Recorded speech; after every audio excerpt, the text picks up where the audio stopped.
You ask Tiger to solve. This deals with linear equations with one unknown. The final result is x equals 5. Let's solve it step by step. Group all x terms on the left side of the equation. Add x to both sides.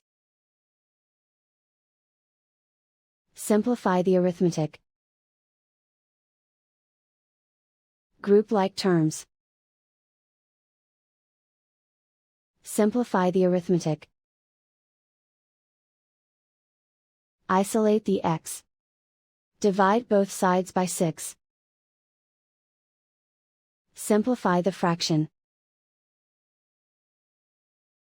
Find the greatest common factor of the numerator and denominator. Factor out and cancel the greatest common factor.